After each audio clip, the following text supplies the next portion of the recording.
इसके बाद उनकी नीयत बिगड़ गई है कुछ भूमाफियाओं को लेकर। जैसे में गौरी शंकर धाम है, वहां का कथावाचक शिवम साधक है। राज सेवा ट्रस्ट के भूमि कब्जाने को लेकर जो ट्रस्टियों ने जो प्रेस कॉन्फ्रेंस की थी, उसी आरोप को नकारते हुए राधेश्याम शास्त्री के द्वारा भी एक प्रेस कॉन्फ्रेंस की जाती है और उसमें उन के द्वारा बताया जाता है कि जो भी मुझ पर आरोप लगाए जा रहे हैं वो गलत है, बेबुनियाद है। क्या क्या आरोप उन्होंने लगाया था और जो ट्रस्टी जो वहाँ प्रेस कॉन्फ्रेंस की गई थी, चारों ट्रस्टियों के बारे में उन्होंने खुलासा किया कि कई गंभीर आरोप उन लोगों पर हैं, मामले न्यायालय में विचाराधीन है और कई मामले उन लोगों पर दर्ज भी है।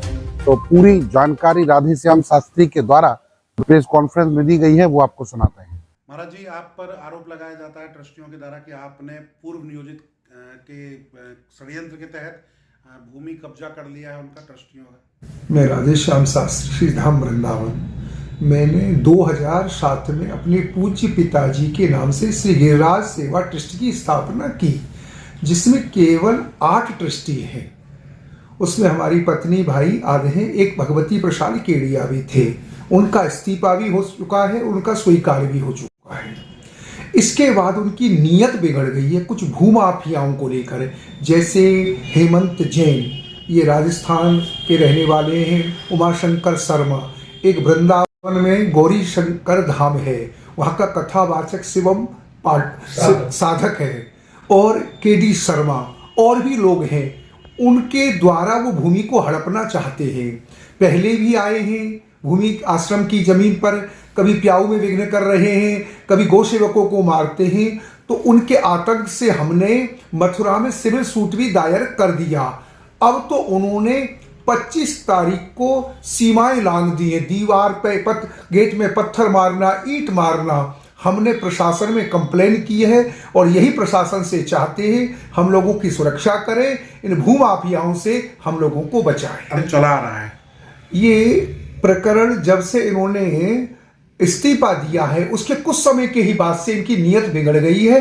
ये वृंदावन के भूमाफियाओं से मिले हुए हैं, जिससे चाहते ही ये आगे कार्यक्रम ना हो। अच्छा, करोड़ों रुपए का गबन का आरोप भी लगाते हैं वो? इन्होंने ही वो गबन किया है, इन्होंने ही गबन किया है और ये सब हमने सिविल कोर्ट में दिखा दिया है। अमीन रिपोर्ट फेवर में, और हम अमीन रिपोर्ट भी आ चुकी है, वो हम सेवा कार्य कर रहे हैं, वहाँ कोर्ट में भी ये साबित हो चुका है। इनकम टैक्स भी हम दे रहे हैं और हम दोनों ही भाई बैंक का भी संचालन कर रहे हैं। जमीन भी जो खरीदी है वो सब हमारे द्वारा, जो हम कथा करते हैं भागवत जी की, जो सेवकों ने सहयोग किया कथा के माध्यम से, उसी के द्वारा जमीन खरीदी गई है। बिजली बिल भी हमने अपने ही द्वारा लगवाया है। जो भी कार्य कर रहे हैं मेरे सेवक को द्वारा हो रहे हैं। ये भूमाफियाओं के साथ मिलकर के बड़ा भारी षड्यंत्र कर रहा है, परमात्मा इसको दंड अवश्य देगा। राधेश्याम शास्त्री की जो अधिवक्ता हैं अंकिता, उनके द्वारा भी कई केसों का खुलासा किया जाता है, जो कहा जाता है कि अन्य राज्यों में इन लोगों के खिलाफ मामले दर्ज हैं। अब इसी मामले में दोनों पक्ष आमने सामने हैं और दोनों पक्षों की जो दलीलें हैं वो आपको सुनवा चुके हैं। इस पर जांच चल रही है, मामला न्यायालय में विचाराधीन है। अब किसका पड़ला भारी है ये कोर्ट निर्णय करेगा। एडवोकेट अंकिता, आज आपने एक प्रेस कॉन्फ्रेंस यहाँ रखी है, क्या है पूरा मामला? क्योंकि आपके जो क्लाइंट है उन पे आरोप था ऐसा, जो हमारे पास जो वेरीफाइड डॉक्यूमेंट्स और रिकॉर्ड्स हैं भगवती प्रसाद केडिया के खिलाफ, उसके हिसाब से अगर हम देखें तो भगवती प्रसाद केडिया पर खिलाफ राजस्थान के जयपुर, झुंझुनू, अजमेर और अन्य शहरों में 10 से अधिक केसेस अलग अलग कोर्ट्स के सामने पेंडिंग हैं। ये संख्या और भी अधिक हो सकती है, जिसका वेरिफिकेशन अभी चल रहा है और जैसे जैसे हमें रिकॉर्ड्स मिलते जाएंगे हम उसे आपके सामने रखते जाएंगे। कौन कौन से ईयर में पंजीकृत किए गए? जी सर, मैं एक बार बता दूं फिर। रजिस्टर्ड केसेस और एफआईआर के आधार पर भगवती प्रसाद केडिया का एक क्लियर और रिपीटेड होता हुआ मोडस ऑपरेंडी सामने आता है। वो फॉल्स और फॉर्ज डॉक्यूमेंट्स के माध्यम से पुलिस को और एडमिनिस्ट्रेशन को मिसलीड करते हैं, चैरिटेबल और एजुकेशनल इंस्टीट्यूशंस की प्रॉपर्टीज पर केस फाइल करते हैं और दबाव बनाकर भूमाफिया तत्वों के साथ उन प्रॉपर्टीज पे अपना कंट्रोल करने का प्रयास करते हैं। इस संबंध में एक एफआईआर नंबर है 227/2022 जो उनके खिलाफ दर्ज है, जिसमें आदर्श विद्या मंदिर जैसे शिक्षण संस्थान की प्रॉपर्टी पर कब्जा करने के उद्देश्य से झूठे डॉक्यूमेंट्स के इस्तेमाल का उन पे आरोप है। ये मामला भी कोर्ट के सामने पेंडिंग है।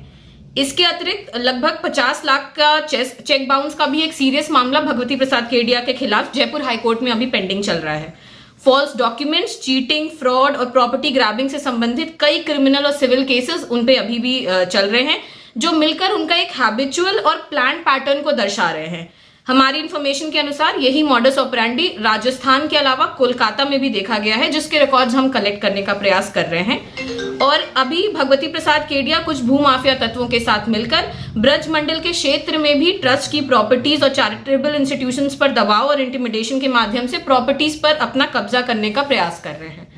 इसके अलावा उनपे एक FIR 350/2015 भी जो हमारे सामने अभी आई है, वो भी 400 BC से रिलेटेड ही है।